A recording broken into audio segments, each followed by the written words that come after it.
The first tap of a conductor's wand. The first rivet in a mile-high tower.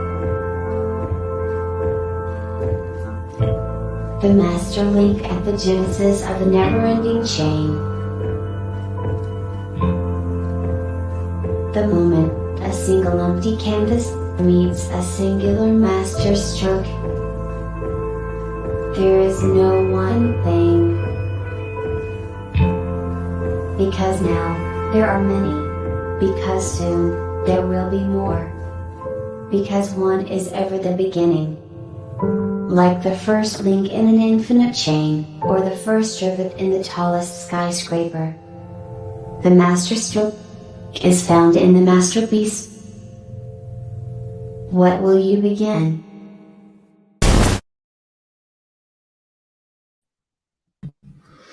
All right.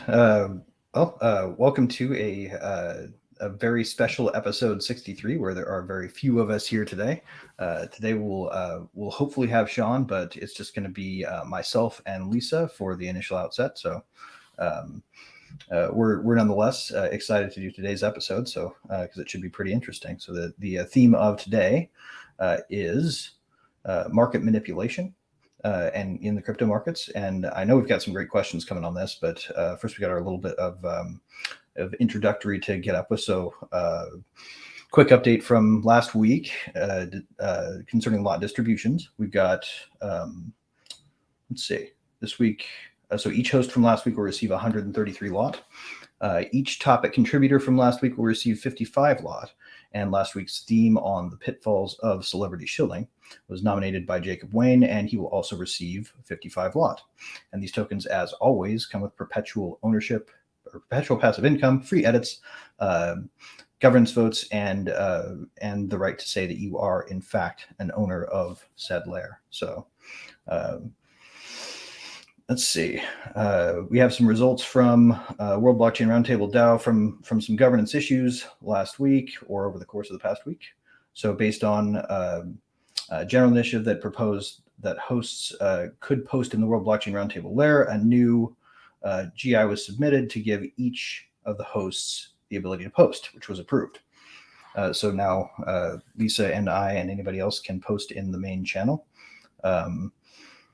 And yeah, so we'll try to not abuse that and try to put interesting things in there for you guys. I think that'll be great to, especially if we're doing, posting content where we've had a show recently, or we have an upcoming show, and we have something that coordinates with what we were talking about. That was kind of where I was going with that. So I probably should have been more specific on my proposal. That's a learning thing for me. Oh no, I think it's a great proposal because sometimes there is so much to talk about that we don't really have a chance to say at all, or we get to touch on just one little facet of the things that we have expertise in, and there's so much left to be said that that now we'll be able to cover those things in posts to the extent that we can. I think that's great.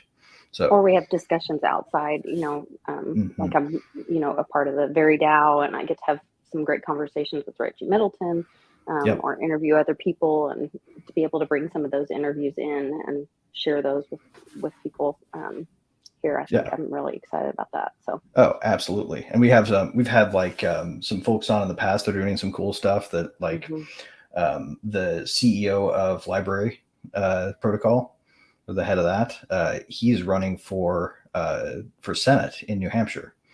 And he has the funniest campaign videos I think I have ever seen. I mean, nothing like you would have expected from just about any other candidate, where it's just thick satire, and it's brilliant. Oh, really? So I'm definitely going to try to post some of those in there too, just because awesome.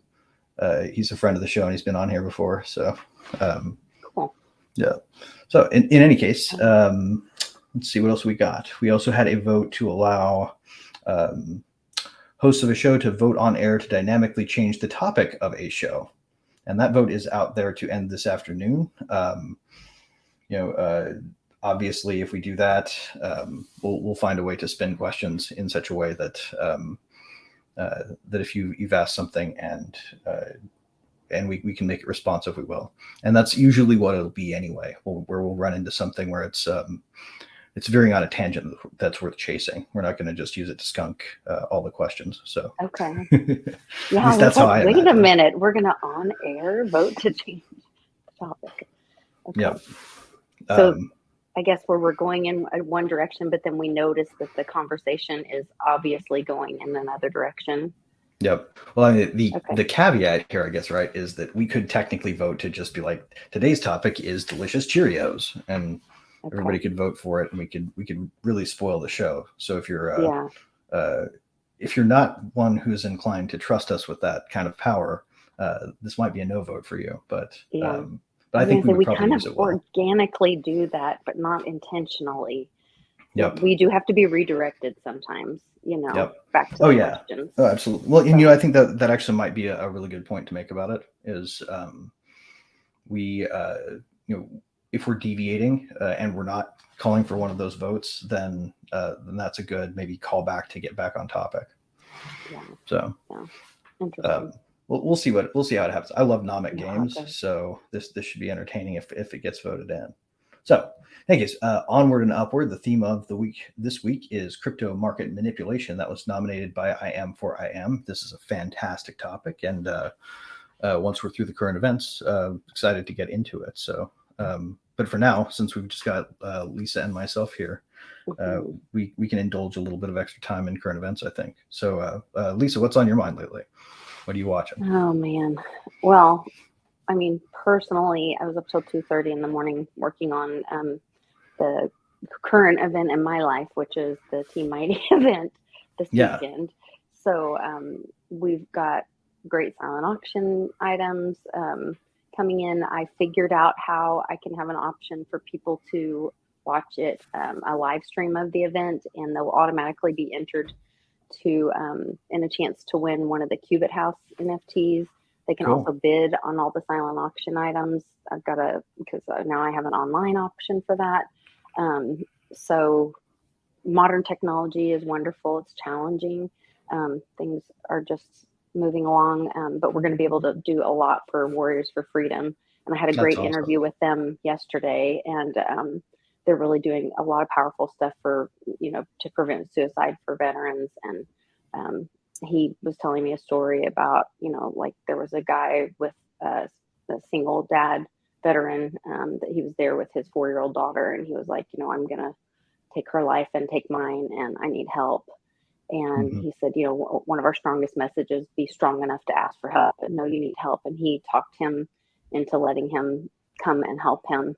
And he talked the gun off of him and got a caseworker to come help the little girl, keep her safe. And he got him some help at the VA and got him help. And they've been reunited and jumping in and doing that kind of work when these veterans have been there for us and served our country and served all of us. Yeah. And now he really explained how they support each other and they come home and their job that they had there, they're not in the same world, and it's very difficult. And so to be able to lean on each other is really important. So no, absolutely. I'm just really proud of being able to support them and honor my dad in that way. So that's fantastic. I'm glad that that my grandpa Abe is going to that cause. So yeah, it's going to be really cool. I really appreciate your donation. And I'm so glad you're going to be able to be here and be part of the event. Bix Weir's coming down and Bitcoin Ben's on his way. We've got Jenny Moonstone coming in, Johnny Litecoin's coming in, my mom's coming in. So we've got just a ton of people on their way here, and it's going to be a great weekend. So hopefully, it's going to be a blast. Can join us. Yeah. Yeah. So that's my big current event. But I know that everybody's talking about Pelosi and Taiwan and all this, and people are like, "Oh, they're going to shoot her plane down and all this." I'm like, if she ever thought that there was even a chance for her plane to get shot down, she wouldn't go. Unless it's all part of the shtick, right? Like unless this is puppet theater, right? Which anymore, I think that is a fair accusation of a good chunk of what especially I think the House of Representatives does these days is just puppet theater. Well, for sure. her also, I think, speaking of theater, so she magically, or her husband magically sells out of that, what was it called, indie whatever, the not chip, but the Right. the stock for the, it wasn't chips, but It was the some kind of thing semiconductor like manufacturer, right? semiconductor, thank you. Right. Yeah. Yeah, and then magically it dumps, or there's, and they pass the whatever about it, and Yeah. I'm like, that was so blatant in your face, and it was to bring it to the attention of the normies. Hey, they've been doing insider trading Yeah. for all Oh, yeah. these years, I mean, Mhm. and it was so played out that it is theater. And that's where I'm like, at some point, can people not see how obvious all that is? And I guess, does it Oh, yeah. matter that it's theater if that's what Right. it Well, takes? I don't and know. even if they passed legislation, and this is one thing that I've learned from watching these guys, as someone who used to practice law and who has worked for legislatures before. So I spent like a good 6 years working for the Indiana state legislature, helping them with their technology. And we, so my business partner, Austin, and I built a voting machine with them. Well, Beth was also a big part of that project. After about halfway through it, that's how we all got to know one another. Cool. And we got to watch sort of from this behind the scenes view of how policy gets made and how bills get the language that they get. And stuff like this always has a loophole. It's always designed, if you go read the actual language, to not really change all that much, but to sort of move the shells around so that you're playing a shell game with understanding where they're breaking their ethics obligations. So I would not be surprised if all this does is implement some kind of reporting requirement that will be very easy to meet and will not stop the behavior. It'll just make it so that if the behavior is egregious, they can be held to task retroactively.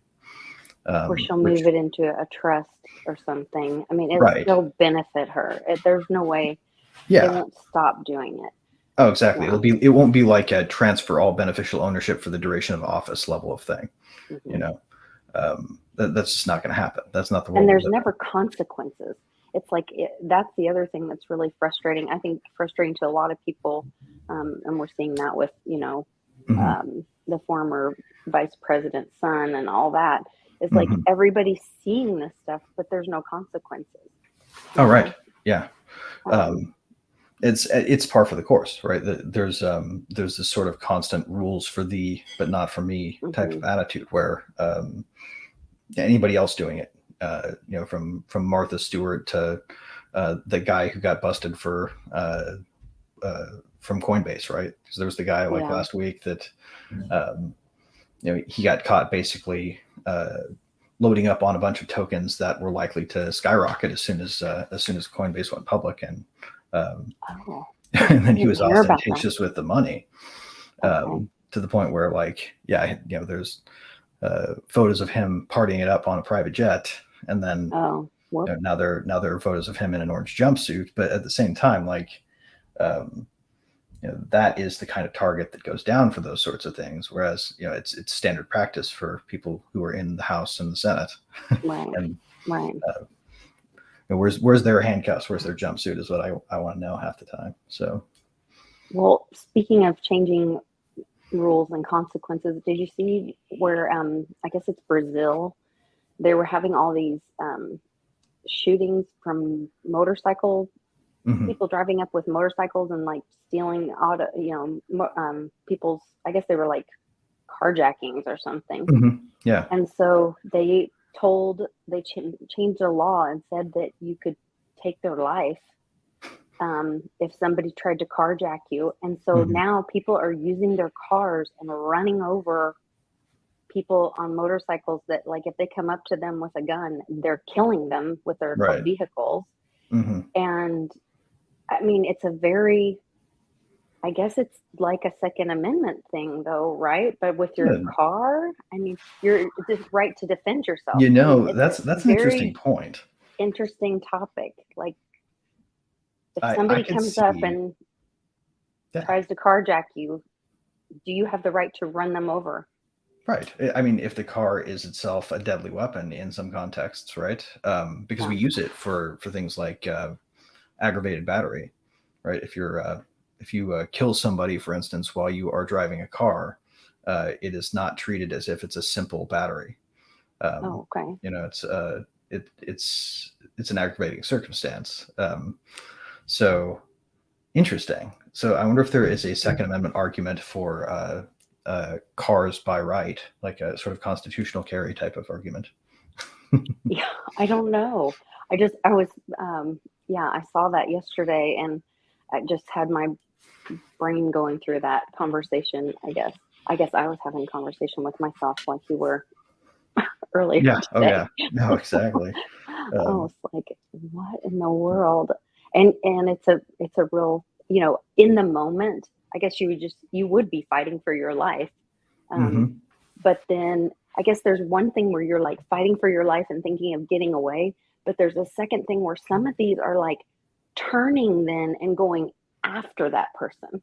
Right. Like, and that's where I don't know that my brain could do that. Like, well, yeah, if they declare open harm season, I mean, it's an interesting approach to public policy, right? Like if you're really trying to stop carjackings, then you'd almost want to go the extra mile and even pay a bounty. Yeah, I mean, I have video proof that I've killed somebody with my car that tried to steal it. Yeah, that would be kind of. It's some crazy videos. There's some crazy videos out there right now. Yeah. On it, but it's pretty crazy. Yeah. Yeah. But yeah, you guys saw the just to jump back to Taiwan. Apparently, there are test fires of missiles now flying over the island, which is pretty interesting, considering that I think she's still there, right? Like she's still on the ground. I heard that, and there's also ships surrounding it. I heard last night or late yesterday. Yep. But it's all just war games and testing. And tests. Well, it's I mean, and in fairness to China, they were pretty clear about the fact that they were gonna at least rattle sabers pretty hard if this trip happened. So we had the opportunity to not do it, and we did it. We could have stopped the trip. And what is our gain of doing that? That's a good question. I'm curious what our gain is for her to go over there. To me, I would be looking, and I will be probably looking now that I'm thinking of this, looking very closely at what's going on elsewhere in government right now, because this is just a sort of distraction that would be typical of they're gonna do something quietly on the side while everybody's distracted by this type of moment. So because it is really a poke the bear, and I'm like, oh yeah, it seems like kind of madness. It seems similar to to insisting on stacking our troops on the border of the Ukraine in terms of just antagonism. So, but I know we have to be careful about, and not to move on too quickly, but I know we have to be careful about talking about certain things because we do stream through the who tube. But the Carrie Lake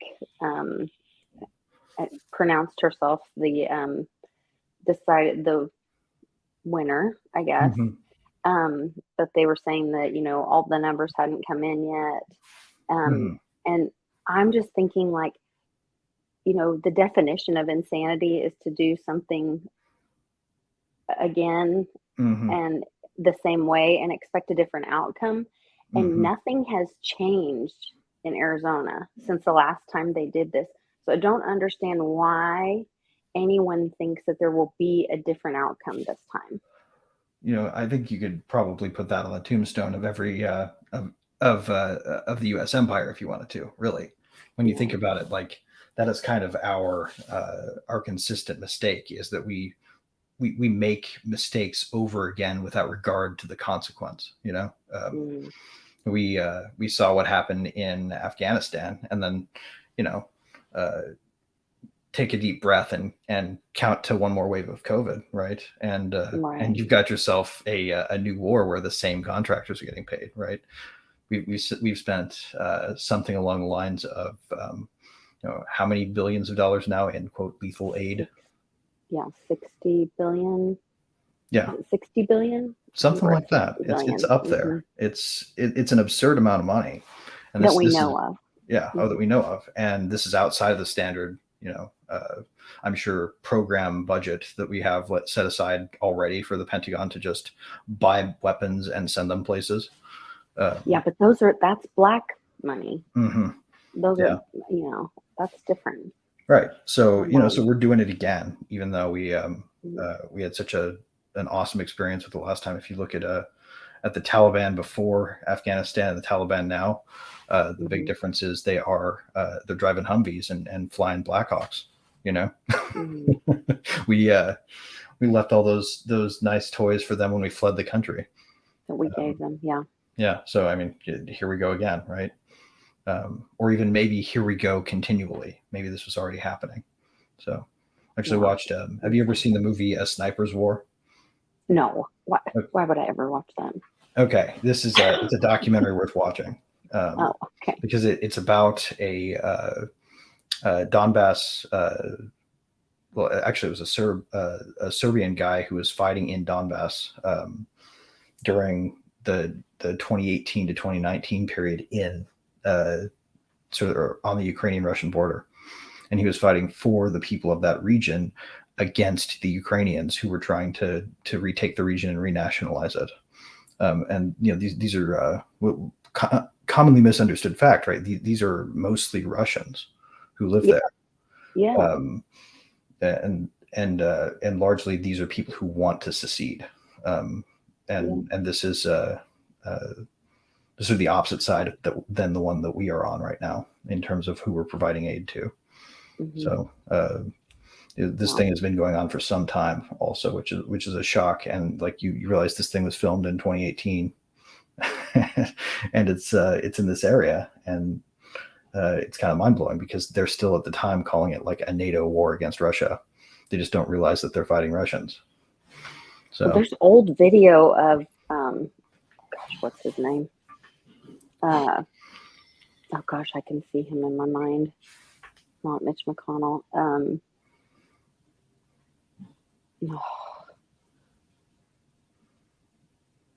So not the turtley one. Yeah, this one's kind of turtley too. Oh, they all kind of look like the turtle guy from Master of Disguise. Yeah. Oh gosh, I can't think of his name. Anyway, one of them over there during a previous administration trying to stir this up. Anyway.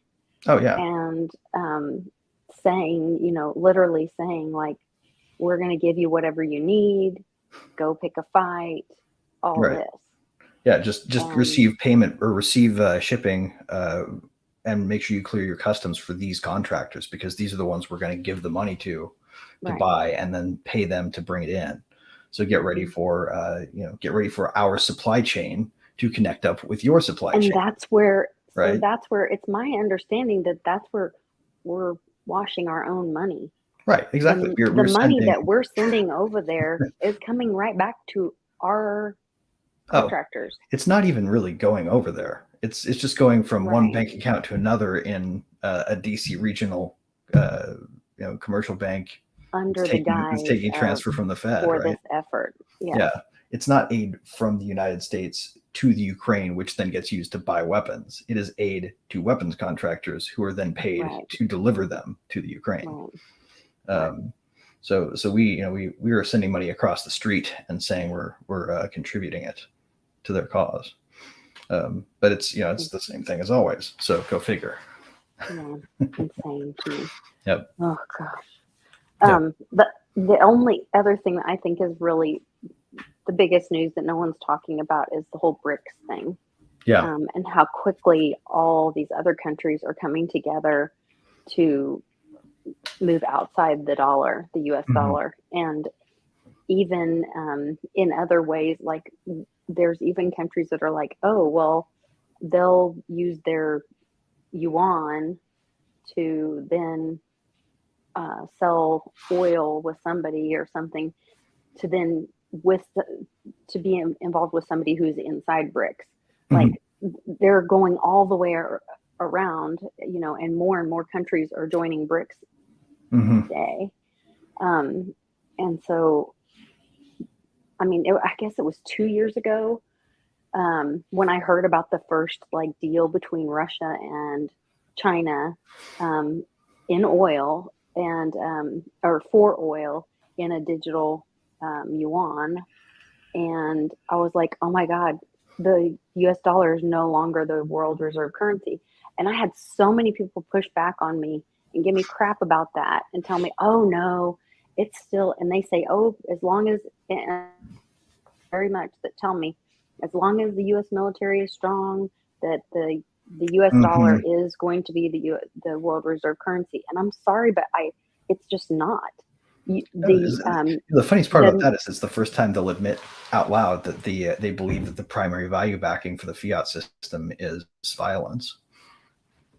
Oh, that's a great point. It's one that people have been arguing since the 70s, right? Because they replaced essentially Bretton Woods 2 to stabilize the fiat currency. Once it was unanchored from gold, they said basically we're going to make this deal with the Saudis. They're only going to price in dollars. And at the time, they were all the world's oil supplies for the most part. They were the world's largest exporter. And now you've got Russia filling a big portion of that role, right? So now everybody buying from them is not buying in dollars because we made sure that their reserves were frozen. So those accounts, if they could be paid in dollars, probably still would be, but we've kind of shut our own foot off.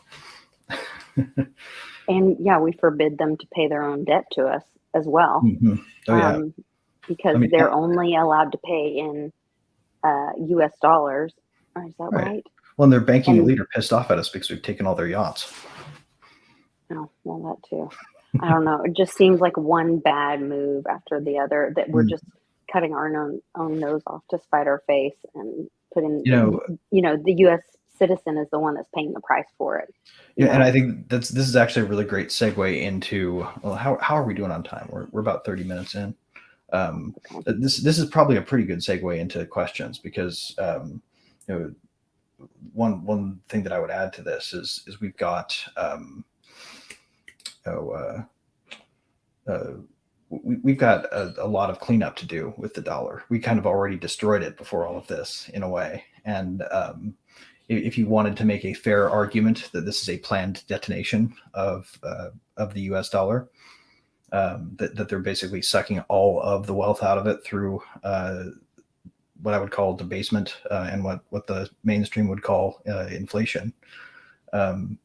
This step gets rid of it. It's sort of the box they're going to bury it in. They're going to hide the evidence with this, right? The world reserve currency was already going to crash. Right. It's eating itself kind of thing.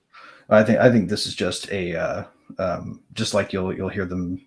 I mean, that's what they do. They point at Russia. They go, they're the cause of inflation,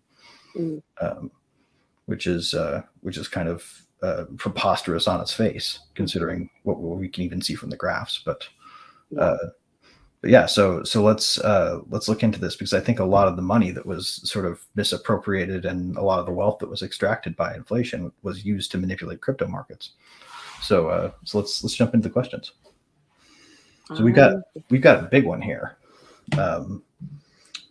I am for I am asks this doozy of a question, and he gives us context. So I'm going to just try to do my best to read this, and then we'll break it down. So people wanted Wall Street to enter the crypto space. Now we have them and know they're manipulating price movements. We know that most price manipulation of blockchains is happening from off-chain derivatives. Question: how do we stop these types of off-chain price manipulations, especially if governments are doing this to the crypto markets? I know I only get one question, but for discussion points, the others are listed for the hosts. Okay, so let's go through these.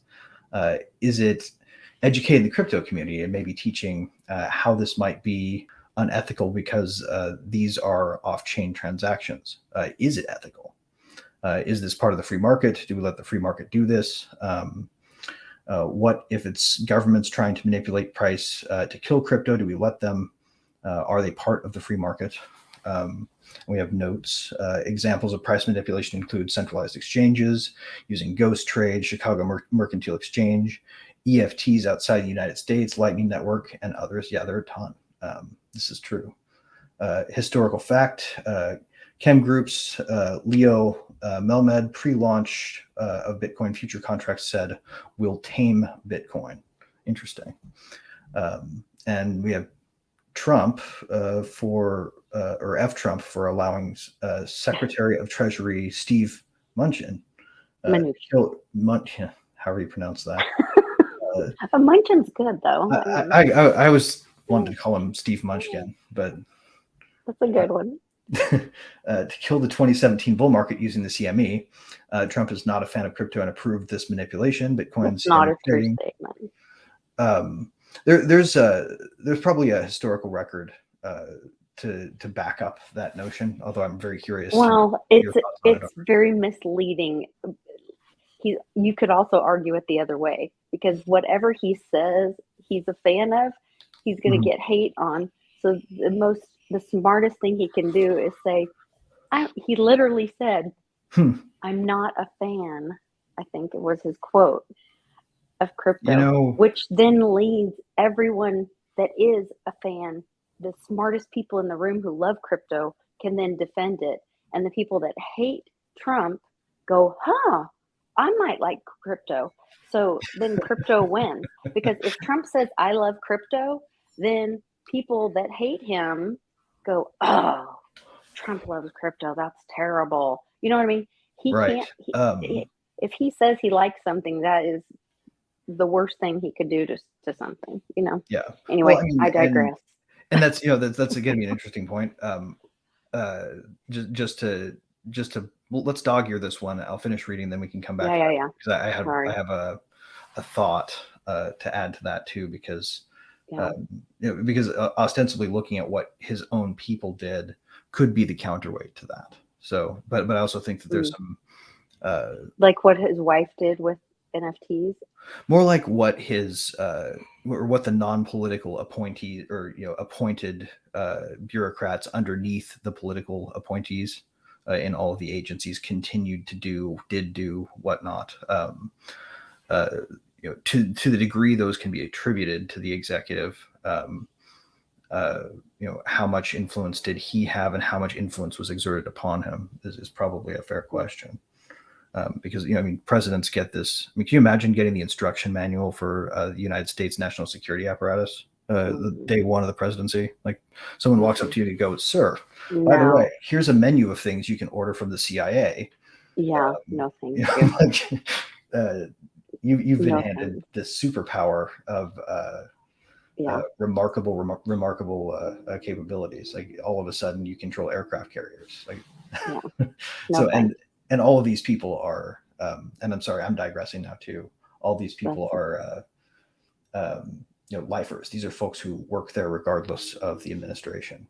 So, all right. So, but then we'll follow our own rule here and move on. So this report by Federal Reserve Bank of San Francisco attributes the CME trading of Bitcoin futures as the reason for the Bitcoin price correction and crypto bear market. Quote, the peak Bitcoin price coincided with the day Bitcoin futures started trading on the Chicago Mercantile Exchange. Right. One more thing worth mentioning, both Biden and Trump are not fans of crypto. And this is true, right? There are, or at least this is attributable to a record, whether or not it's true that they feel that way or that they, they're required to sound that way. Right. It is, is a point of academic contention we could make, but if you just look on their face at the policies, they've been consistently friendlier in the prior administration and a lot less friendly now. I think that who cares and why? So once again, the U.S. is a very small. This is where when we move into global market. The U.S. is so U.S. ego heavy. Like we think we have been living in this little snow globe thinking that we are this superpower and silently, slowly and then quickly, like we said, we're going to find out real quick that the world has moved on without us, and we are no longer the superpower, and it's going to be really painful.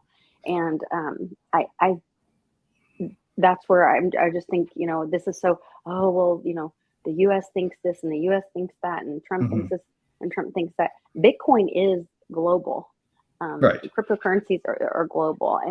And as far as like the derivatives and earlier in the question and all that stuff, the way that we stop all that is by getting off these exchanges and holding our assets in our own possession. I mean, to me, that's the simple fix. But yeah. Oh yeah. Well, I mean, and as far as price manipulation is concerned, I think there's a really strong case that you guys all remember, right? Jamie Dimon coming out from whatever for I don't know which financial firm he's with. Honestly, I don't care. He's J.P. Morgan. J.P. Morgan. That's right. I wanted to say Goldman Sachs at first. I was like, that's not right. J.P. Morgan. Whatever. Yeah. J.P. Morgan. A true successor to the Pierpont Morgan behavior, because this guy was, James Pierpont Morgan was a big proponent of the Federal Reserve System, and so you get that. What was the island that they all met on back in Jekyll Island? Yeah. This is Beast from Jekyll Island Company. These guys have a legacy to protect with this. So this guy comes out at first and says, this is a scam, and I'll fire anybody at my company who looks into it. And then all of a sudden, right, the market seems to continue to use it. And, it seems like pressure says, okay, buddy, you got to come back into it. He flips the script. He comes back in. And now all of a sudden, JP Morgan is supporting buying institutional purchases of crypto.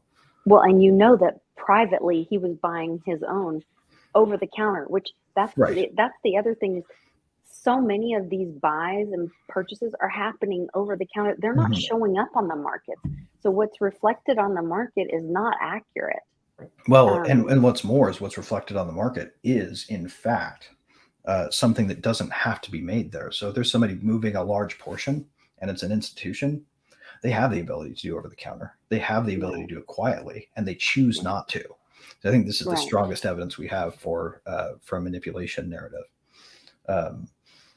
Now, the thing that I think is really fascinating, though, because the question is, how do we stop this? I think it's going to stop itself.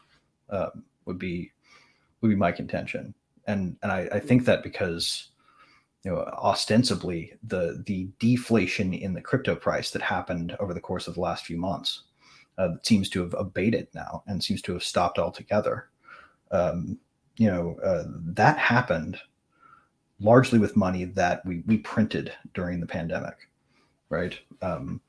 These reserve dollars were handed out to banks, to commercial banks, in order to acquire securities that the Fed would then hold on its balance sheet.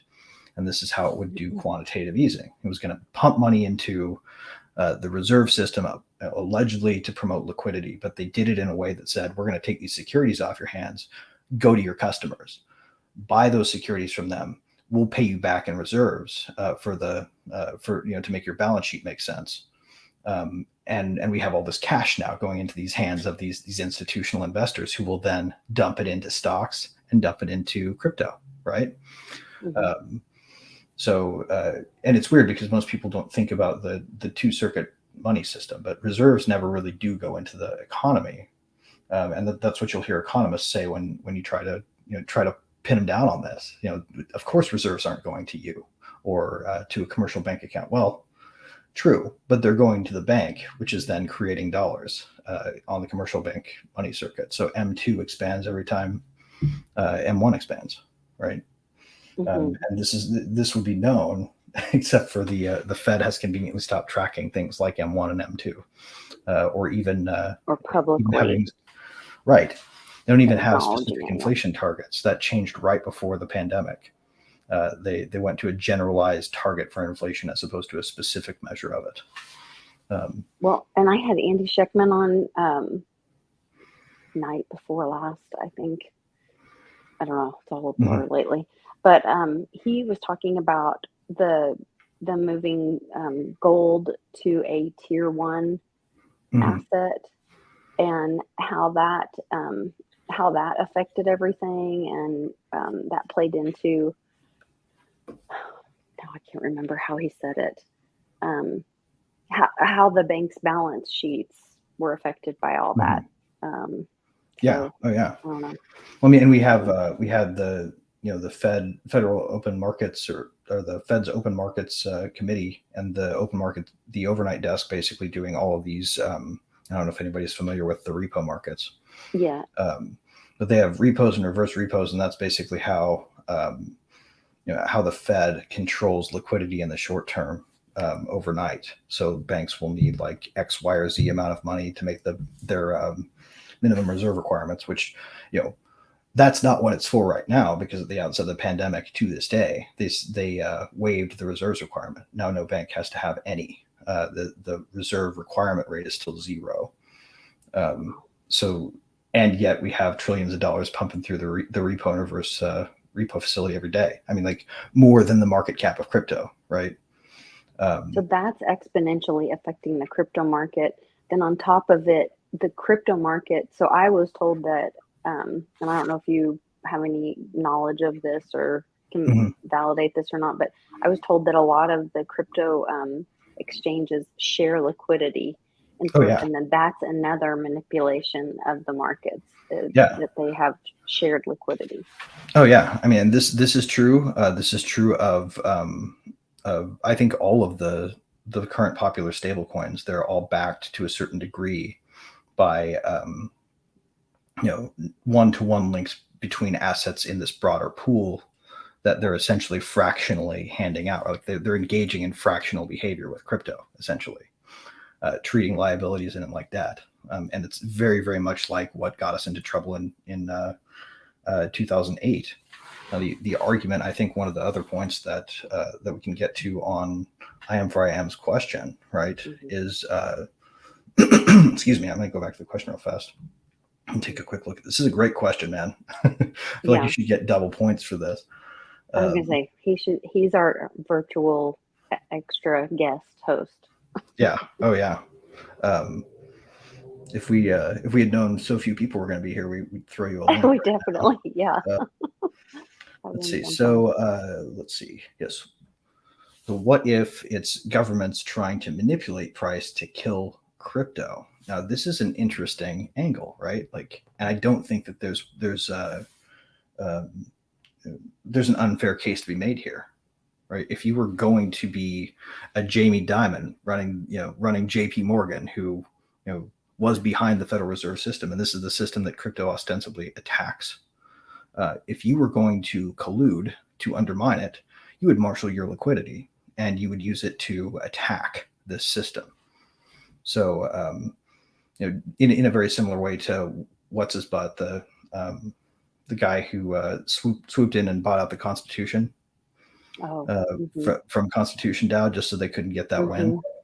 Yeah. What was his name? He was the guy from. I don't know the guy's name at all. He was the guy from Citadel. Oh, I didn't know that. Yeah, he was the one who, and it was basically like right after the whole Wall Street bets thing. So yeah, this guy obviously has an axe to grind against like regular people pooling their resources together to do things that used to be the domain of the elite. Well, there was just recently that picture with literally Jamie Dimon standing with CZ from Binance at Versailles. That Sean brought up, and I was like, what in the heck is going on? And I have been worried about, I mean, why do we even need these stable coins? You know what I mean? Like, well, I mean, stable coins are a foolish proposition, really. Right. We're trying to tie ourselves back to the old system. We were trying to get out of that system. Right. I mean, and it's not stable either, right? There? It's not stable either. Like the ridiculousness of it is, okay, so I'm gonna move my assets into this, ostensible token, right? That is anchored to a thing that is being subject to like the grossest inflation in the history of inflation. The most manipulated market ever. Right, Yeah, exactly. we know the most And the stable toxic coins thing ever. themselves are backed by pools of resources that are securities, right? Right, It's not dollars. right, It's things you can sell allegedly liquidly for dollars. right. No, they're not. If they were hoarding banknotes, then they would themselves be subjecting the backing of it to the same inflation.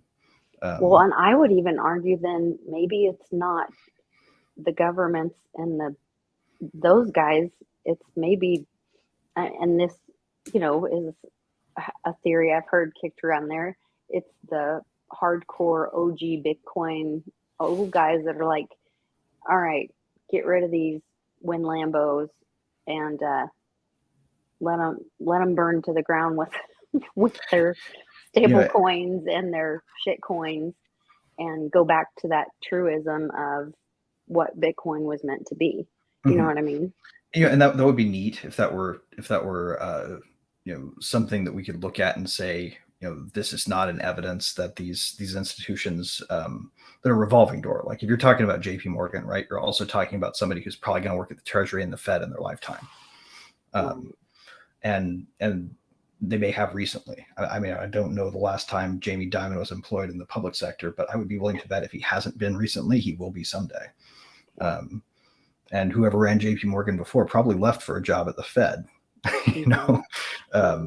These guys are, it's classical Italian fascismo, right? Like this is a public-private partnership where the state dominates, but the private sector captures.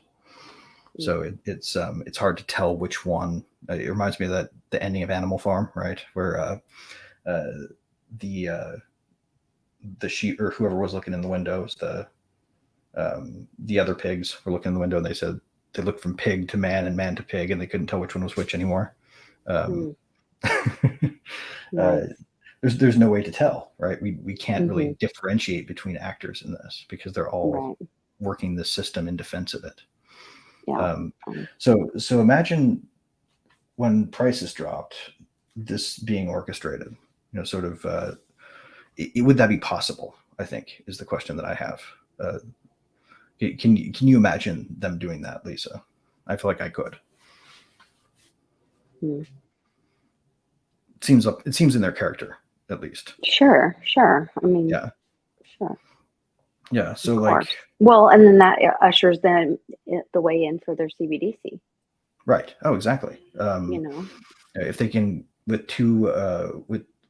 with one, if they can get two birds stoned, right, by killing the dollar as it currently exists, and using it in its last breath of to terrify wealth people movement about crypto. Right. To cause crypto to take a dive by dumping all the institutional dollars, not just one at a time, but in sequence, such that one company fails and then another company fails and then another company fails, and it goes all the way down the stack.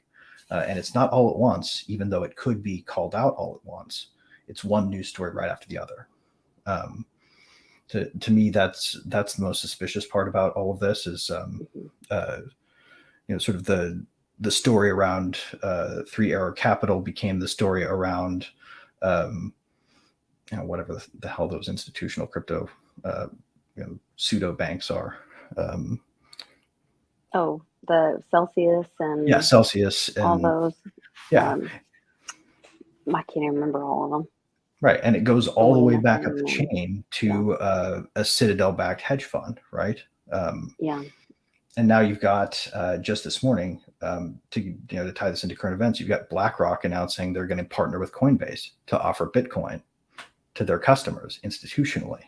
Here we go again, right? They're going to pump whatever wealth they can out of everything that they hold, all of the residential property manager REITs that they claim, give them a degree of separation from Kevin Bacon in terms of the the buyout of all the residential real estate. I don't know if you guys saw that announcement a while back where BlackRock came out and said, we got to set the record straight on this housing thing. We're not buying residential property and turning them into rentals. What? Right? They said they tried to say that? Yeah, and what they really are doing is investing in a lot of REITs, and these REITs are real estate investment trusts are the ones doing that. So and they know they're just talking out of their asses, but they can technically claim deniability on it, right? So this is the money that's going into it, man. Yeah. They're gonna suck all the wealth out of the housing market, dump it into institutional crypto, and take another shot maybe at tanking our market. So, insane. Yep. I don't know. Well, I guess when he says in the question, is it ethical? I mean, does it matter if it's ethical or not? Do we have any control over it? I think the only thing you can do is, once again, have your crypto in your own possession. Right. Well, I mean, and vote with your purchasing power, with your wealth. You know, they say vote with your dollar, but vote with your custodian, vote with yourself. You know, when you talk about DAOs, you're often talking about delegating votes. Take those tokens and delegate them to yourself. You govern, and you look at where you put those things. Like, you know, don't go into DeFi projects that rely ultimately on stable coins that are institutionally backed. You have to do this yourself. If we all just use decentralized projects, if we all just use things that are decentralized and aren't connected to these institutions in any way, then, you know, just make note of the price you go in at, and be prepared for the fact that ultimately the floor will be found when their bullshit gets dumped and another centralized exchange or a centralized custodial offerer of crypto or buyer of crypto goes under, because they're just going to screw it up. They're turning it back into fractional reserve lending, and without regulation. I do think we will go through another, another big dump, at least through the end of this year. And maybe that is a good thing. I don't know. And maybe that's going to always, do you think that'll be a constant thing, like with crypto, that will go through these, ups and downs, and that'll clean house on projects, but we'll always have like a core, like top, 100 projects or whatever, but there'll always be these new things coming in and out. I think what is going to happen is they're going to run out of dry powder, essentially. Like, because every time they infuse a boatload of printed money into their system and they use it to buy equities, ultimately that's going to have to deflate again, right? Once the Cantillon effect takes place and all that money gets out of the regular economy and everybody's actually having to pay more for gas because of the securities boost that they paid. People are going to dump those stocks. People are going to cash out of their retirement accounts. We are going to eat all of the wealth in this process. Eventually, they won't be able to muster the dry powder to continue to play the game. And it will destroy all of the wealth that was stored in the dollar, right? But they only get so many rounds. And I think one of the last big ones just happened. BlackRock is probably going to be another one. They've probably got enough wealth stored up, especially when it comes to real property. I think that'll be the next thing to go. Yeah, they're going to ride the housing market down into the ground, make what they can off of the bankruptcies, and so that's what just happened in China. Now we'll see it in the U.S. Yeah, with the housing market. Hopefully, we see what happens there here. It'd be awesome if people would just stop paying the mortgages. I think we will. I think that's what's going to happen. I think it's going to be their taxes and their mortgages. I mean, with, your government's not listening to you. You feel like you don't have a voice. You're, the same thing that's happening, where people were, now in China was a little bit different, I think, because it was my understanding in China, they were having houses built for them. And those were a lot of those were the houses that they stopped paying on. That was my understanding. Where like in the US, it's my understanding that people are going to stop paying on like the house they live in. Right. And and good luck, buying more rounds of ammunition to do your sheriff's official evictions, because there's ultimately going to be a run out of available funds when people stop taking dollars and people only accept cryptocurrency, which is where we have to get to as a society if we want to beat them. Ultimately, the answer is we need to move to a parallel system. The one that we've built is ready, ostensibly, right? Like we could switch to crypto today if we wanted to. It would slow some things down. It would change the way a lot of things work. But if we all abandon the US dollar today, everybody could do it. Yeah, it's possible. Yeah. So, and I think that's what we're going to see is ultimately people will stop accepting the corrupt thing that's, hyper inflated all the way up to the moon, and start taking crypto. And that's what we have to all encourage. If we want to move the ball towards ending this manipulation, then we have to make it so the thing that they play ball with is useless, or properly acknowledged as useless. Yeah. So let's move on. Question. Yeah, super good. There's so much more in there that I'd love us to keep talking about, but we do have to keep marching forward. So, Dragon Chain Holder question: how much manipulation is there on a decentralized exchange like Uniswap? Interesting, right? Good question. I would not know. I don't know how much manipulation there actually could be going on there.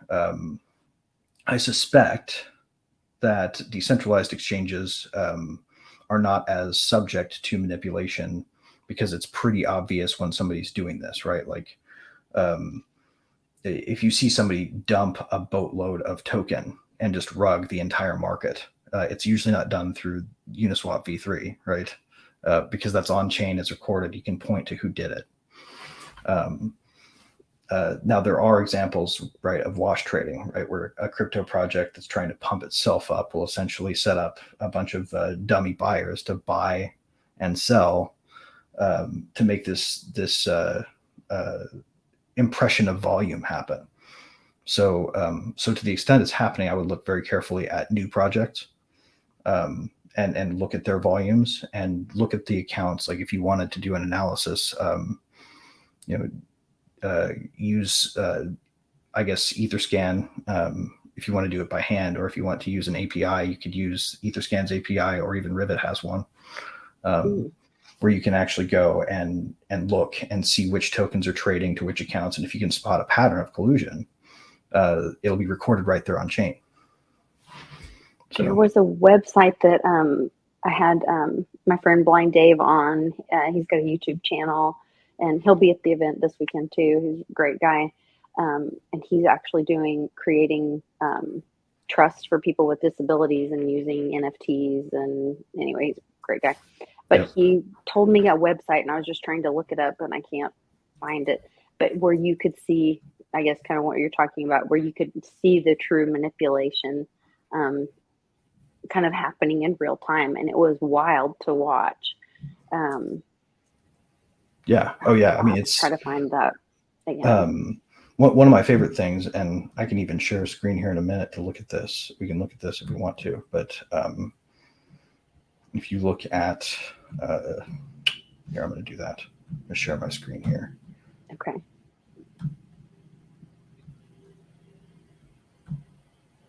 Okay, we're going to break space time for a second. This is a quantum algorithm that has to be calculated in order to correct for that little mirror effect we just saw. Let's see. Fun fact. Where did I go here? Okay, so here we are on Etherscan, right? We're looking at USDC, right? So if you want to, you can see every transaction, every transfer of USDC that's taking place. And right down here, there's this little button, export records in CSV format. You hit that, you set a range, confirm that you are not a bot, right? Let's see, let's do find all the stairs. I think that's it. And yeah, let's look at, we don't have a lot of history for August yet, so let's look at all of July. And we did download. Download is being processed. So it's going to time out after 30 seconds, but you might have to select a smaller range if it doesn't have the ability to return that fast. I'm guessing it does. If you can't get it like this, then you could very easily write a similar function on Rivet that wouldn't time out like that. Yeah. let's see. So we're going to go with last week of July then. Let's try it one more time. I am not a robot. Verify. Download. Why would it care if you're a robot? You're pulling, you know what I mean? Who cares? Oh, Google's just getting you to help label images for training their AIs. Oh, okay. I'm like, why do they care if you're a robot if you're downloading that data? No, we're just playing Mechanical Turk in exchange for a right to use their service at that point. Okay. Oh, look at that. There's Even a lot of that information here. timed Let's go with one day. Surely this will work. Wow. Okay, I'm not a robot. See, it let me through this time. Oh, it's like, Apparently I've okay, we paid believe enough. you this time. Yeah, Greg, we believe you. If it doesn't work this time, we'll just set aside the experiment here. But you get the point. You can get this Okay. information out into a spreadsheet. And once you have a spreadsheet, then you can start Then looking at it's which accounts do what. real obvious. Yep. Oh, you can see it by account then. Oh, yeah, look at that. You can actually even do. There's that much. Okay, we're going to do this one more time just because I'm already here and we have plenty of, oops. Yeah. Oh, come on. Traffic lights. You got it wrong. You are a robot. Anymore, I think they have to do like robots get it perfect every time and humans screw up. Oh, okay. That's what I would be doing. That would be more accurate. This is probably not going to work, and this may actually have a lot more to do with my security settings. I would have to go in and change stuff. So we got the idea. There's that fun quantum effect I mentioned again. I'm going to stop sharing. There we go. But you can go and use those types of features to get data sets down and swap patterns, right? So, and even better, Etherscan and various other similar services, they let you see ENS names. So if you have an ENS name that comes up a lot, you can actually trace that down and track down where the money's coming from. So that's the neat thing about decentralized exchanges, right? They're non-custodial, so there's no middleman chicanery going on. You're not rehypothecating. You're not doing all this nonsense. You were just taking, and tracing these transactions and see if anybody's doing any manipulation. And I wouldn't be surprised if there is some, but the same automation that lets you download those transactions is the automation that the price feeds are relying on. So it's going to be priced in. There's not going to be a surprise bomb that gets dropped on the market from traffic on a DEX. And any of those swaps like that, they're automatic. They don't put a hold on it or tell you, oh, you have to wait so many days or whatever. All right. It's because those are the ones like in Coinbase and all that where they're like, oh, you have to wait 6 days to pull your stuff out. And I'm like, oh, because you don't have it. You don't have the coins. Yeah, no confirmation times that you have to wait to get access to it if you control your funds. That's super neat. But my favorite part about it is the fact that it is not really a contract. If you think about it, because a contract would, or at least to the extent that it is a contract, it is only a contract when it's executing. It's a perfect contract. Yeah. In the moment. So, yep. I would, if I were trying to sue somebody in court over something that happened on a DEX, though, I would have a pretty hard time because you wouldn't be able to identify anything that resembles two parties to a contract until after it already happened. Meaning it's not really necessarily pre-negotiated by anything other than a protocol. So there's just sort of no way to do manipulation in the traditional sense on a DEX. So I think that's the answer to that question. I think so. What he said. Shall we bounce forward? All right. Yeah. Go. Let's see where are we at here. I'm looking at it on my own screen too. So, all right. Question, and this is y'all weird. We've got, would you consider the current state of the cryptocurrency market free? If so, wouldn't whale manipulation be a healthy aspect of this? Without real regulation, virtually all market participants accept the risk when executing their capital. And in my honest opinion, this is the definition of a free market. I'm going to go right out with a very simple answer to this and say I agree. The dumbest thing we could possibly do to crypto would be to try to reach in with human beings and put human in the loop systems in place of this system that we designed explicitly to take them out of the loop. It's like trying to bolt on idiots when we created an idiot proof machine. Why would we bolt idiots on? Crypto market free. So he's saying leave it alone, mm-hmm. and then let it break the things that are going to break. Right. So if the stable coins are going to break, let them break, and then if those manipulated pieces break, let them break. If the whales come in, let the whales do what they're going to do. Yeah, I'm good with that. I like that. No, I think that there is probably an argument to be made about continuing to regulate the interface between crypto and traditional finance. The free market in crypto with institutions that may be manipulating things with their mass pools of liquidity. I think that needs to fall under the purview of traditional financial regulation. As long as there's intermediaries, there may be a need for it. Sure, but I think that's where we need to quit trying to look like traditional finance. I mean, that's what we were trying to get away from. And Agreed. Then they keep trying to go back there. Exactly. You're right. You've been right about everything. Yes, I agree. Hi. How are you? I'm pretty good. Hey, Sean. Doing great. How's it going? Doing great. It's going well. Yeah, we've been holding it down, man. It's been a hell of a show so far. We actually we hit on some current events. I know that you probably have something to say about. My doctor and me talked about current events. Like, it was weird. It was strange. He was talking about the Chinese and the Russian reserve currency. Yeah. I told him I think that Saudi Arabia is going to stab us in the back and throw out the stuff they signed with Kissinger. Mm-hmm. But that's just my opinion. They're talking about Taiwan and everything. It was yeah. Well, I mean, and even if they didn't, would it matter? Like the Saudis aren't what they once were when it comes to controlling vast amounts of petro flows. Yeah. On the way there, it was over in the next town. We have a drought in Texas, but I haven't seen it. I haven't been out in the country in a long time, out, and I mean, there's stock ponds that my whole life I've never seen them and they're dried up and gone. And he told me that in fact I mentioned it to him, and he said that like all the ranchers around here, they're just selling off all their cattle because they can't.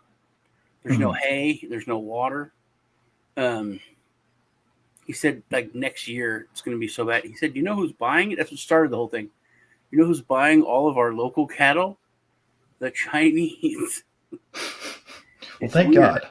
It's weird. At least they're not going to want to kill them all.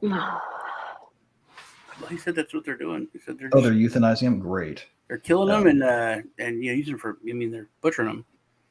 I do not think that the evil Lex Luthor wannabe from Davos had anything to do with the Chinese. Did y'all talk about how they want to control the sun? Yeah. You talked about that? We haven't talked about that yet, actually. Oh no, it's yeah. That's probably a fair grounds to jump into when it comes to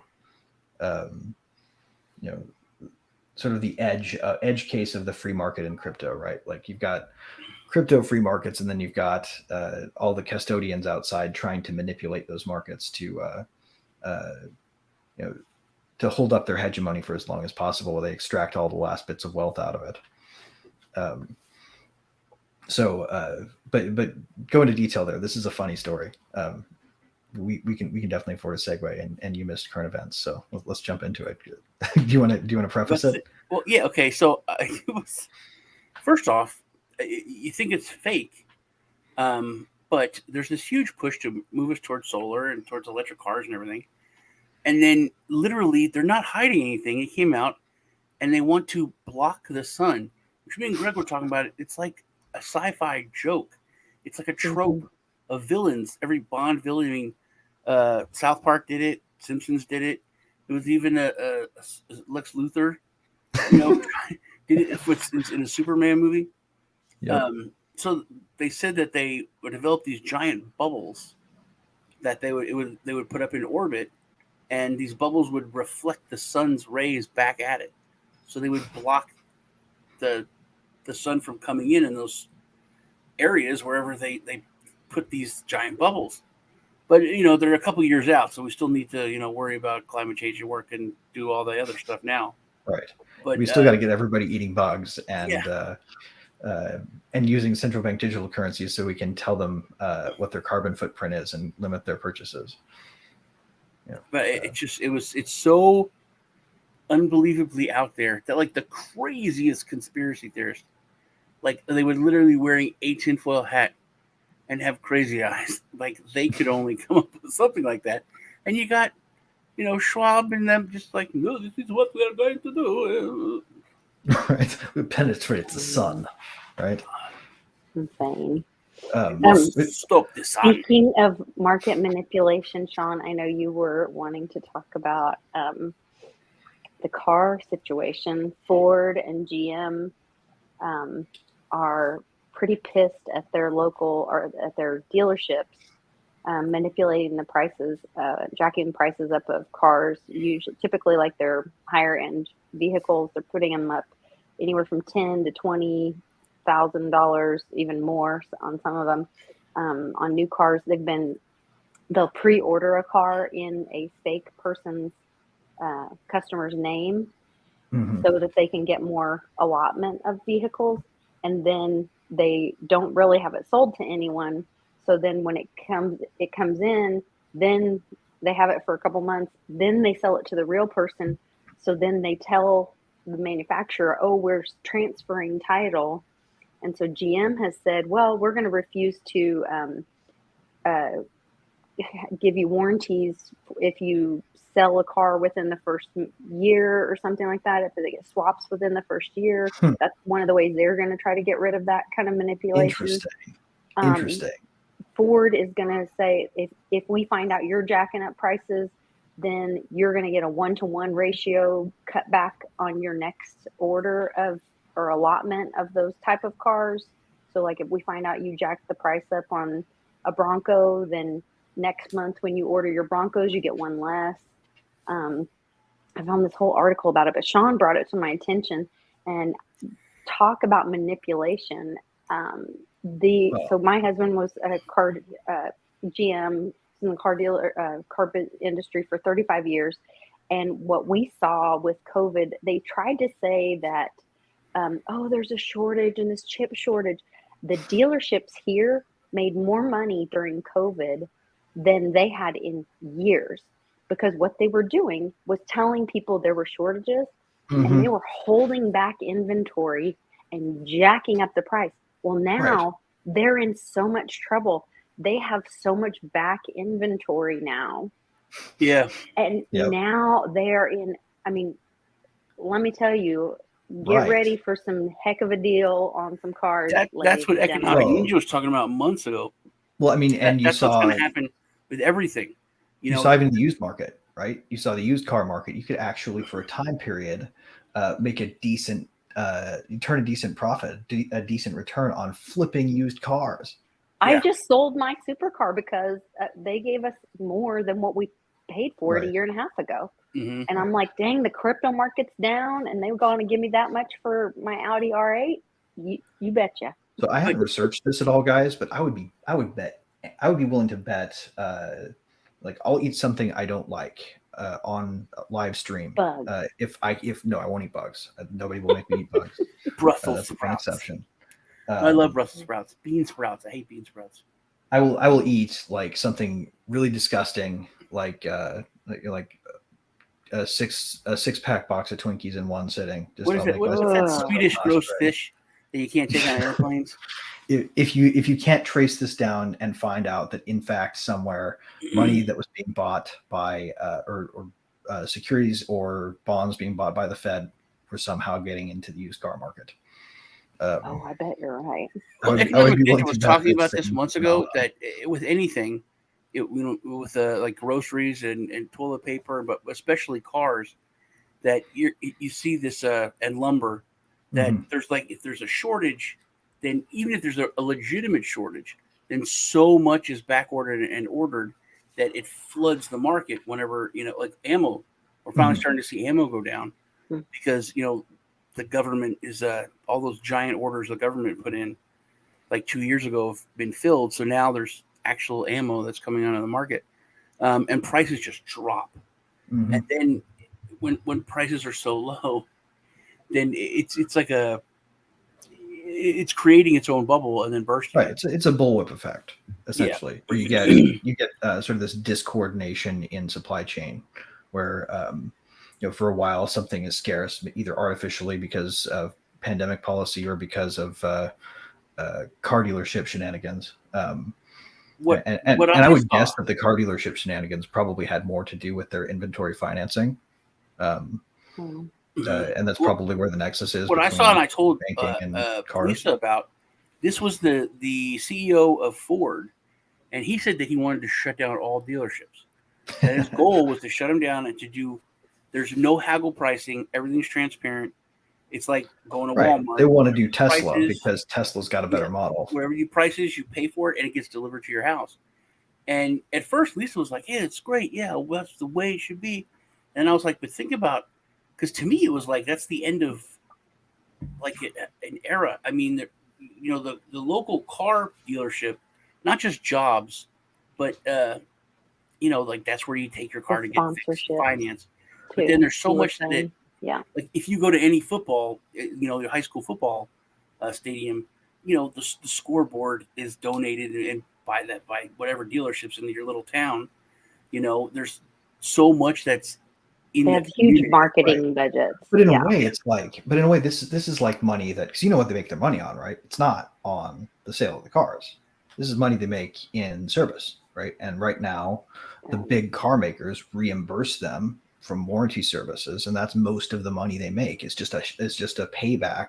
The car is your membership card, right? And it keeps the cost of going to get your car repaired artificially inflated because those dealership rates tend to set the market rate, and the market rate tends to be lower for the older the car gets because the further away you get from those rebates on warranty.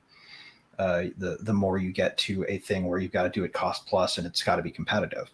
It's a controlled market right now. And if we saw that system fall apart, it wouldn't be the dealers getting that money, but mechanics would still be probably a lot better off. So we had a friend that during the vid, he finally just got fed up, and he was the top mechanic at Rover. And he cashed out his 401k because there was, because of the great infection, there were different rules about that stuff. And he bought a couple lifts and started his own place, and he's doing great. And tons of people go to him. And anyone that I know that's a mechanic, a legitimate, like ASE certified mechanic, all of them started their own place, and all of them, out in the country, a little portable building, and they're just killing it. Oh yeah. Yeah, they're killing it because I think we're going to see more and more of that. People that know how to fix things and how to do things, whether it's, my air conditioner's broke, and we've had these two guys coming back and forth trying to fix it this way, that way. Finally, we just had to put a new unit in, and last week it was the water heater on the other side of the house, Right. Same with me. It's weird. You're like behind me by a few months. Oh, well, nice. Water heater and then the air conditioner. Yeah. When you think about it, crypto markets would be the perfect way to handle paying for car repairs too, right? You could literally have a smart contract created by the diagnostic that you could then just meet. It would be the best sort of integrated system. It would be, if you could integrate the AI, if you integrate AI into that, you wouldn't ever get ripped off. Right. Because like the diagnostic tools would have to prove in the smart contract that certain things were actually broken. Right. Or needed to be repaired. Right. You would have to tokenize and sort of NFTify every individual car part that were manufactured. But once you had that, if you bought an NFT and it came with a physical good, which was this replacement part. Then you've got market rates on car parts, which actually is a great segue into the next question, because we've got Jacob Wayne asking, how devastating was the effect of NFT price manipulation on the blockchain industry as a whole?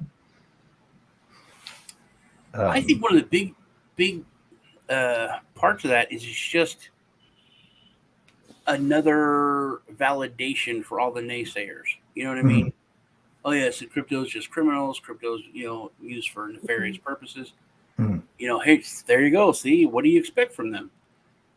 Well, and the funny thing too is, like, for legit projects, for the legit NFT projects that never got an absurd valuation, but were instead just like hanging out doing something cool. Like one of my favorite projects has always been Crypto Motors. You'd have to spend a lot to get one of their cars, like about an ETH. Or I guess back in the day when they first launched, you could get, like, I got a car for $20 for 0.25 ETH when ETH was like, under 100. And these cars come with the full schematic, the full engineering diagram, full rendered 3D model. They work in games. They work across different things. Neat project. They never pumped. They never went to the moon. Or how to become a digital pimp with Stripperville. Right. Oh, there was no financialization of them. That's but when NFT, you start looking at NFT project. When you start looking at like Bored Apes or CryptoPunks, right? Those things got, or Beeple, anything Beeple makes, right? Those things got flooded with outside capital. It was just another avenue for, and this one was, I think, more popular with big money venture capitalists than anything. You saw the market flooded with these orders for massive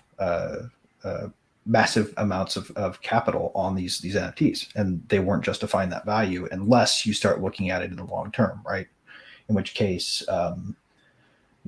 ultimately some of the first NFTs are going to be pieces of history. It's like you're just pre-bidding the Mona Lisa up to a certain degree. That's something that's a good point. That the question is, how devastating was the effect of NFT price manipulation?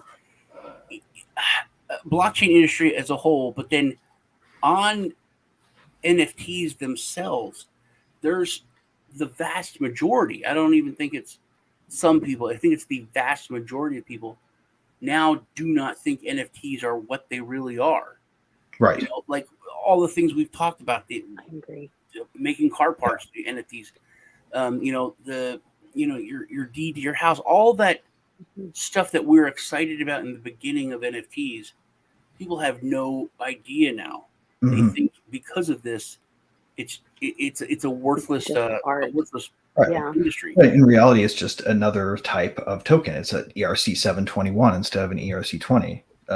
Just a slightly different variation of the same thing. And they can be used for whatever you want. Like, you can use crypto tokens. We are at Rivet going to launch a thing where people can get an ERC 20 token minted in a store that we are going to put up as if it were an exchange. Like, we're probably going to use an exchange-like visual for the DApp, but you're going to be able to buy tokens that you can then burn in the Rivet dashboard to use for requests, right? It's an ERC 20 token that will be not a market commodity. It will just be a means to claim a useful service. And this is also another kind of reminder of just where we're at in history. This is a brand new asset class. This is a brand new technology. This is like, all those old airplanes and all the goofy ones that were jumping up and down, with like 20 wings, and there's going to be failures. And if people first saw that, they're like, hey, this guy tried this plane and he died. This guy tried this plane. Everything failed. This is a worthless thing. Yep. It can't fly. That's where we're at, man. We're at this beginning stage of an industry. Right. And we're going to have black eyes, or we're going to have failures. We're going to have. There are going to be Hindenburgs. Yeah. There are going to be types of NFTs that never get used again because we realize you shouldn't fill those things up with freaking hydrogen. With hydrogen, exactly. We're going to realize that, you can make it safe and slow, and it's but what's the word? Yeah. Green. It's. Oh God. it's very little energy. It's a lazy way to go, but you know, safe and it's a. Man, don't get me started on the green thing. I would like to. I so always wanted frustrating. to fly and flip. I really did. I always wanted to go to the fun thing that they always equate it to, and this is what drives me nuts about it. They don't understand, or at least they pretend not to understand marginal cost at all. As you use the chain, the blockchain to do stuff, right? It's going to expend about the same amount of energy per incremental unit of volume as it does today, right? Most of it's already priced in. Running those GPUs doesn't really increase in cost all that much as you add volume. In fact, it actually disperses the cost of it further. So it actually gets cheaper to give the network security the more people are participating in the network.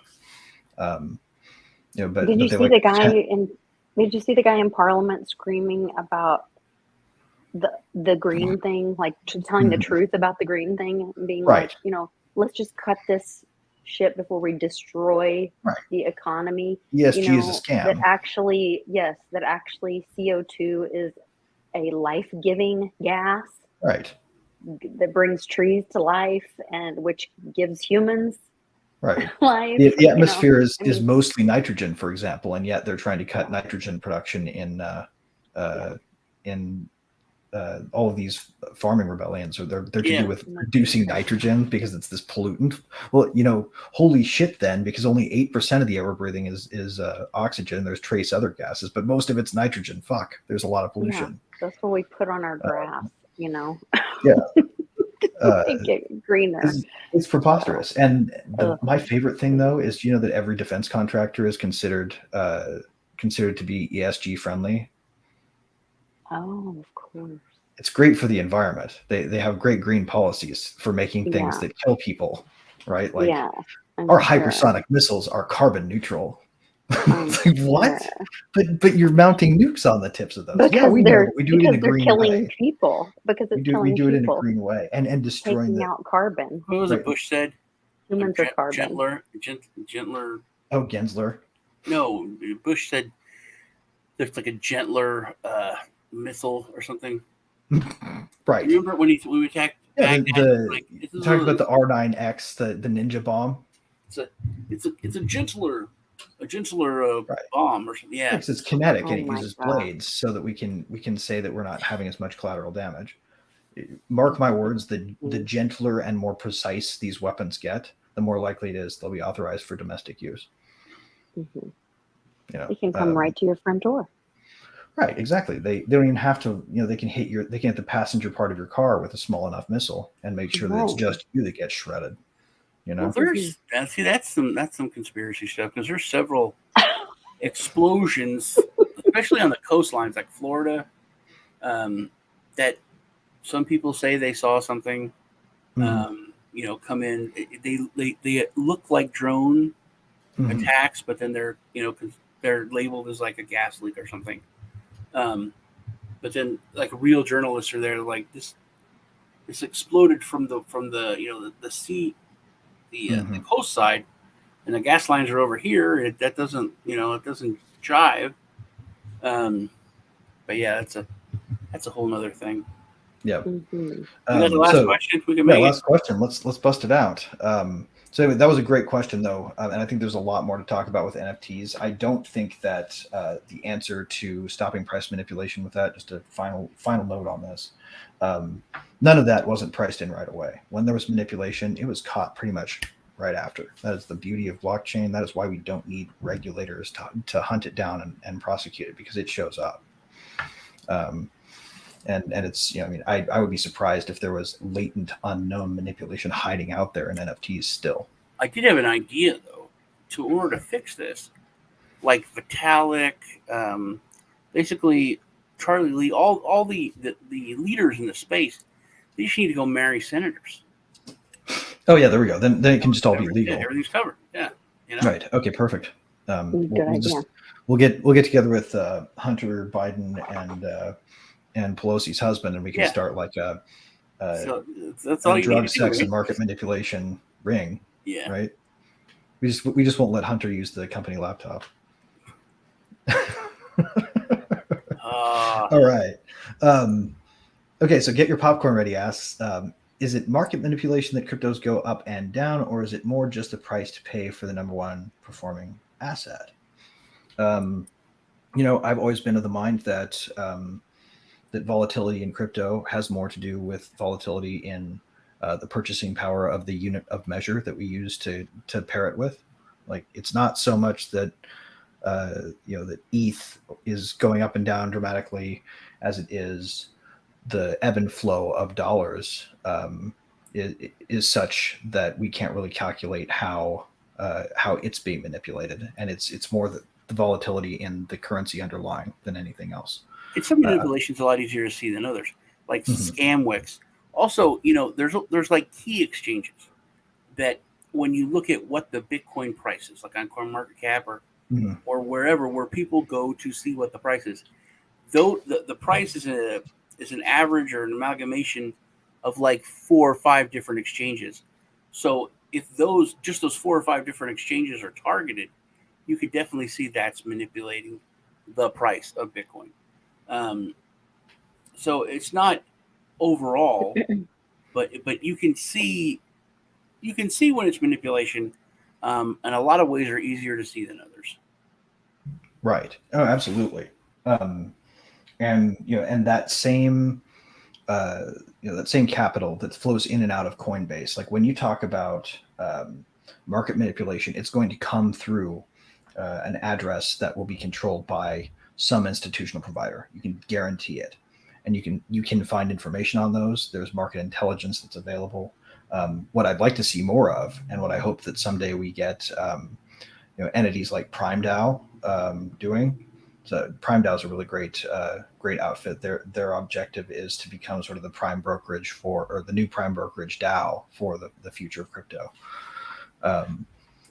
We have the ability to understand and report on these things as an ecosystem. We just don't, right? Right now, it's mostly the FBI and the IRS and whoever else that goes ahead and hires Chainalytics or whatever. But there's no reason a DAO couldn't target institutional manipulation and publish those reports by paying for the services of these chain analytics companies. I think that is coming. And I think that if we really want to defend the integrity of this ecosystem, then we need DAOs and individuals who are dedicated to hunting that down and exposing it and publishing those narratives so that we can see them when they happen and know who to properly attribute them to. And that's gonna change the game. I am for I am. Like a lot of good stuff in the chat. I like a little justice warrior there. Oh, I didn't have my chat up today.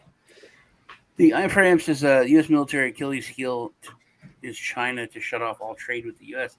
I was talking with my doctor today about that, and it's true. Like, basically, if they cut off just our antibiotics, we're screwed. But it's everything is our fault. Same thing with the last question. So is Tether USD manipulating crypto? Yes, we've created a central bank in crypto, and it's manipulating the market. But we let it all happen. We as Americans let China get a foothold and control all of our medication.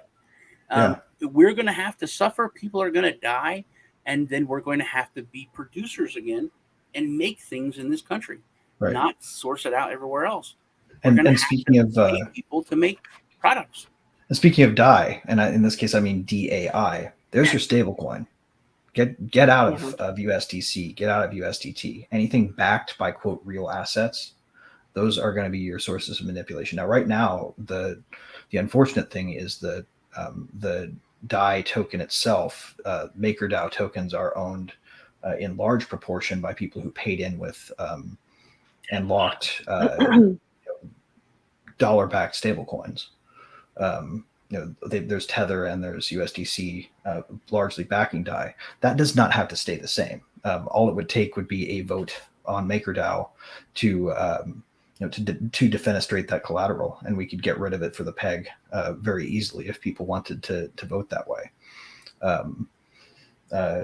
We need to be on the lookout for this, though, as a community. If we want to end the manipulation, then we have to say, gatekeepers go both ways. And if you're going to be an institution dumping capital into this that you're fractionalizing and doing bullshit with, that we don't like, that represents the old world, then we're not going to take your money. And I think that. How do you undo the CME Bitcoin futures? This is massively manipulating price. That's a big question, man. Prices will take care of that. I think also as the size of the market grows, as more people come into it, it's more what's the word? Not institutional. Retail. Yeah, I keep seeing Yeah. residential. As more retail money comes in, and basically the power is always with the people. The people need to fix everything. Yeah. It's literally the answer for everything we've been talking about, everything that's wrong in the world. The people let it happen, and the people can fix it. Right. And as long as we adhere to the values that the cypherpunks who created the ideas behind this system originated, right? As long as we remember that if it's not your keys, not your coin, and you insist upon it being yours, because if it's yours, you're not going to manipulate the market with it. We shouldn't be using centralized exchanges when there are things like local cryptos out there. Like if you go to localcryptos.com, you can on and off ramp there. And you don't have to go through a centralized institution at all. There's so many ways that we can set up and use our parallel system. We just have to start using it and trusting it. And like if you work at or own a business, you need to start taking crypto. We at Rivet do that. Like we take crypto and we prefer to receive payment in it. I've been myself dog fooding crypto as a way to live instead of banking ever since I could. And it's been more than a year, actually more than 2 years now since I said goodbye all banks. I'm not going to use you. So we got LLS to take Licky Mill and Lymphoma Society to take crypto finally after 3 years of partnering with them, and now that we're partnering with Warriors for Freedom, I've actually got a call with their finance person today, and they're going to consider it. They're open to it. So we're going to have a conversation, but that's part of what we're doing at Team Mighty is trying to talk to people about taking crypto for nonprofits. Yep. Yeah, and it's on us to also use the transparency on the chain, right? To call out these bad things. We need vigilante good actors hunting down all this manipulation and calling it out when they see it. So, absolutely. Well, all right, we got 30 seconds. I suppose so. So, Sean, you're coming to Oklahoma City this weekend? I don't know. I think it's my grandson's birthday party. I haven't tried. We hope to see you there. Yeah, I'll try. I'll talk to the boys and see if we can head up there. And my doctor's son is running for Congress in Oklahoma. Oh, awesome! Yeah, that's really crazy. That's super Cody awesome. Maynard. Nice. Durant. Well, and Sean, you remember Jeremy Kauffman, right? Library CEO. Mm-hmm. He's running for Congress in awesome. New Hampshire, and he has the best campaign ads. Oh my God, you have to go watch them.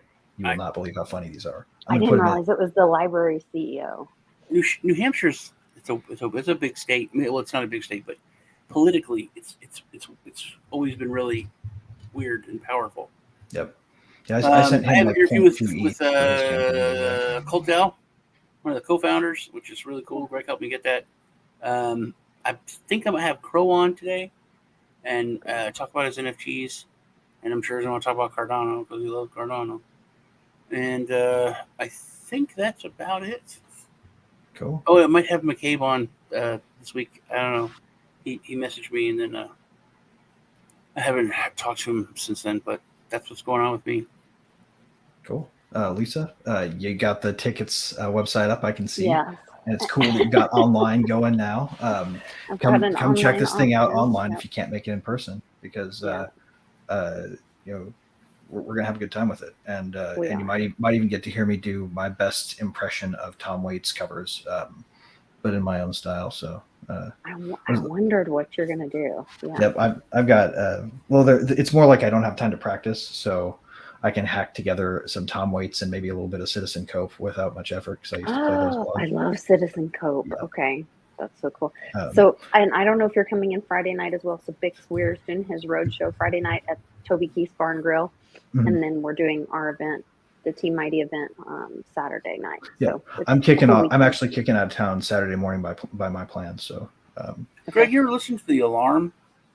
No. Really? The alarm. Are they? How would you compare them to? They're folky. Awesome. Folky. Yeah, so like Andrew Jackson Jihad folky, or like, which by the way, Andrew Jackson Jihad folky is. You ever listen to Big Country? Huh? Ever listen to Big Country? Yeah. Like American Big Country. Oh, cool. That's awesome. Yeah. I'll have to check them out. Yeah. So yeah, we're going to be having a good time there. So I hope everybody can come. But if you can't, teammighty.org, you can see the event online as well. And we'll see how out of practice I've been. So. It's going to be fun. And for me, I guess for my little part of the update, Rivet has gone public with its prices, so you can now go get RPC capacity from a provider that isn't going to sell out decentralized institutions, isn't going to ban addresses in countries, isn't going to bow to bullshit, uses open source software, and now you can get the best price in the country with. Well, in the world with the highest quality of service, and that's that. Like we're transforming it, and we're just getting started. So, that's on this week. And then I would also say we're getting right down to the wire with Julian Assange. And if you want to see a world where all of a sudden people who helped fund the Canadian truckers, who helped fund the Swedish farmers. Actually getting extradited to those countries for supporting those movements and punished as if they were citizens. That's the world we're cruising towards. If we bring Assange here, we try him for crimes that you could only technically try a citizen for. Like you can't commit treason against the United States if you've never been here and you've never sworn allegiance to it, not once. Yeah, and to me, you can't spy unless you're spying against your own government. That's what espionage charges were for. We run the risk of turning the whole world into a police state, and you can be beholden to any government that wants to hold you to them. That also leads to like thought crime. Yeah, where, I'm against what Russia's doing. Well, then you're on your way to Russia. Right, exactly. Or like, fuck Trudeau, and now all of a sudden, like, I'm being flown out of the United States and some Mounties at your door. Yeah, damn Mounties, man. Yeah. So go out there and speak up for him, because he's in terrible health and he needs our help. And if we shout as loud as we can about it, there's still time to stop it. But it seems like a losing battle at this point. I hope people turn it around, but it's only going to turn around if we all talk about it. So that would be my final word today. So, but thanks guys for coming. Remember to hit those like buttons, hit those bells, hit those reshares, hit everything.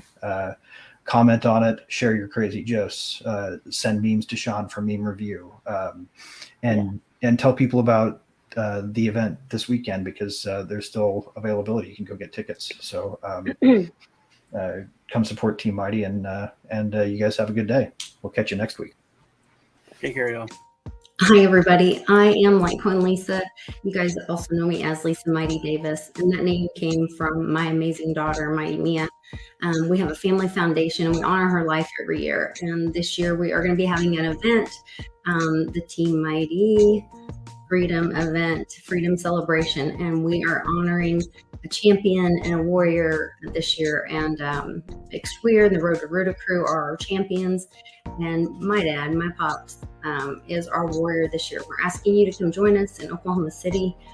You can get your tickets if you go to teammighty22.eventbrite.com, and you'll learn more there. So you guys join us in Oklahoma City. Come to my hometown and hear about freedom and the inspiring story of Mighty Mia. We'd love to see you there.